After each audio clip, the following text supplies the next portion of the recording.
Hi, I'm Itamar. I'm a senior game designer in Son of Oak Studio. I want to talk to you about a few of the ways in which I think our game, Legend in the Mist, really evokes the feeling of playing through a legend, through a myth unfolding around you as you play the adventure. The whole thing starts when you build your character. Even the characters, starting with these commoners, like simple village ordinary people who are going to be just as wide-eyed and surprised as you are when they step outside of the village and meet all the magical things out there.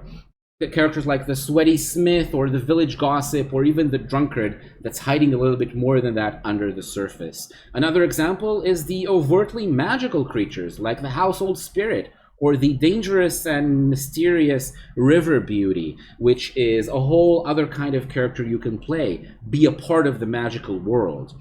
Another example of what you can do in this game is meet challenges, the obstacles and adversaries you'll have. Here is the antlered forest spirit, a magical, majestic creature. And when you play against it, I don't want to spoil too much for people who are going to be playing characters in the game, but let's just say the things it can do to you aren't exactly what you would expect from other games. It's not going to kill you in most cases. It's just going to be there in the forest, give you cryptic warnings, and be majestic.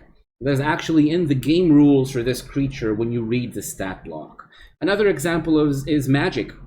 You can play a magic practitioner and do certain kinds of magic. Again, there are rules to design your own ways of magic, but I want to highlight a couple of the ones that we provide for you, ready-made ways of magic that the narrator can choose to incorporate in the setting. One of them is the alchemy and herbalism, and the thing I want to highlight about that is that in alchemy and herbalism, if you want to create a potion or a remedy, you actually need the recipe for that potion or that remedy. You need to go out in the world and learn it from someone who's willing to share, or to find it, the recipe buried in some ruins somewhere. It's not just something you have when you gain levels or gain in power or whatever. It's something you actually need to seek out in the world and learn.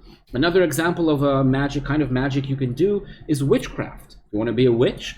It's not just slinging spells. In fact, being a witch means enacting elaborate rituals. You need to know the importance of the different steps of the ritual, such as preparing a magical area that's protected from malevolent influences that might be drawn to you and seek you out while you're doing the ritual, or using the right implements and tools and materials that you need in order to gather the magical energies and shape them into the effect that you want in the world.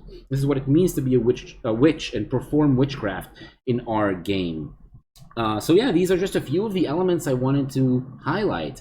Elements that really come together, in my opinion, alongside, of course, the gorgeous art, which you've seen already in these examples that I gave. To really create and evoke a feeling of a magical world where you can definitely play a regular commoner or someone who has a special skill, or even a magical creature yourself. And whatever choice you make, you're going to have a place in that world. A place of someone who has things to explore, mysteries to meet, and challenges to overcome. I really, really hope it's as fun for you to play as it was for me to design. And I thank you very much for listening. I hope you have a great day. Meet you around the gaming table. Bye now.